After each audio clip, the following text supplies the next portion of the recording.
Il y a une ambiguïté sur le nom de la paracha qui s'appelle Parashat Mishpatim.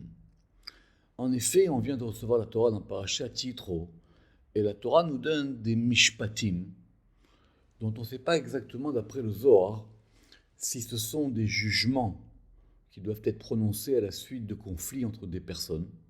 Une personne elle va creuser un puits, l'autre va tomber dedans, deux personnes vont avoir un dommage. Et est-ce que les mishpatim, c'est le jugement qu'on doit faire pour régler ce problème, ou est-ce que c'est la chose elle-même? Comment ça arrive que deux personnes vont avoir un conflit? Il n'y a pas de hasard, on vient de recevoir la Torah. On vient de voir au mont Sinaï que Dieu dirige tout, c'est lui le grand patron. Cette grande question, elle est abordée dans un texte du Zohar très complexe et très important qui s'appelle Sabbat des Mishpatim. Et qui va expliquer qu'évidemment il n'y a pas de hasard, et que si M. X il rentre en conflit avec M. Y, alors peut-être qu'il y a une raison. Et c'est le principe et la question complexe des Gilgulim. Un Gilgul, c'est pas une réincarnation, c'est faux. Un Gilgul, littéralement, c'est un enchaînement de choses. Comme c'est marqué dans la Mishnah, qui m'a expliqué Rav Daniel Cohen, marqué dans la Mishnah, les galgel davar betor davar. Dire une chose, elle va s'enchaîner avec une autre chose.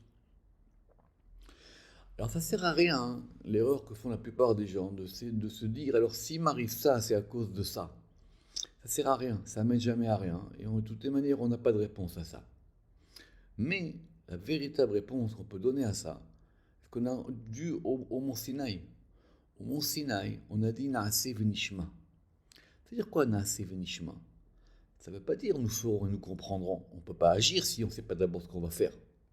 Naaseh v'nishma, nous ferons, nous appliquerons la Torah et nous serons à l'écoute.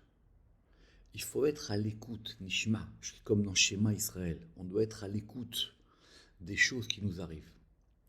Et quand on prête attention à toutes les petites choses qui nous arrivent dans la vie, si comme dit le soir avant de faire Kriyat Shema, on se dit voilà aujourd'hui il m'est arrivé telle et telle chose. Et pourquoi est-ce qu'il m'est arrivé telle et telle chose? Ça s'appelle Maré de Cheshbon, dit le Zohar. Ça s'appelle les gens qui sont les maîtres et qui sont capables d'être à l'attention des choses. Donc Mishpatim, c'est être à l'attention des choses. À l'attention des choses qui nous arrivent tout le temps. Shabbat Shalom.